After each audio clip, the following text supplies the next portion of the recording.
So much to cover with Jeannie Mancini, president of March for Life. Donald Trump coming out with this statement that women who had abortions should be punished.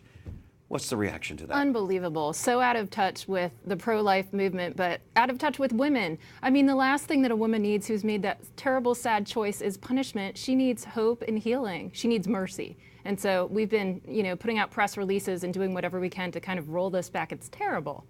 What about this drug labeling change that the FDA approved? RU 486, its chemical abortion, was approved in 2000. Its approval was rushed, politicized, it was flawed, and it's dangerous for women. It's harder on women than surgical abortion, and essentially what the FDA did today was they made this easier for women to use and for longer periods of time. So they took away some of the medical oversight to this. So what they're really doing is putting ideology in the place of women's health.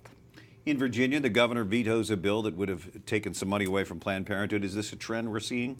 Well, one thing to point out here, of course, is that he was very much elected by Planned Parenthood. I mean, they put a lot into getting him elected, and let's hope it's not a trend. I'm happy to see lots of trends with governors putting into place blocks to Planned Parenthood and other abortion facilities receiving funding. I mean, let's let other, non-abortion facility health clinics do this good work.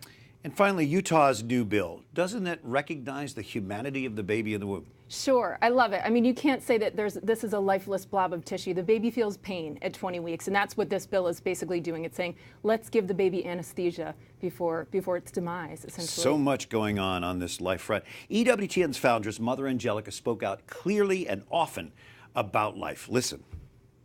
You say, well, why are you talking so much about life? Because I want other people to live. That's why. It's a teaching of the Lord that God alone gives life and God alone takes life. That was a 1994 interview with Nellie Gray, the founder of the March for Life. So as president of March for Life, talk about Mother's impact on this movement. Oh my gosh, I got to tell you, I love Mother Angelica so much. She's just such a pioneer. So her putting EWTN at the forefront of the March for Life, really, I mean, we work hand in glove with EWTN. It's just been an amazing gift. Probably 85% of people who watch the March for Life on TV watch it through EWTN, and we work so closely together in preparing it. So I'm so grateful to Mother for doing that, for making the March for Life really important, but also her catechism, her evangelizing, everything, it just had at the crux of it the church's teachings and the respect for the inherent dignity of the human person, even when it's tough to talk about. And it came out in everything she did, the way that she acted, the choices that she made with EWTN, but just in who she was as a person. So I'm just so we are grateful. her living legacy, which will go on. Jeannie, thank you for being with us. Thanks for having me.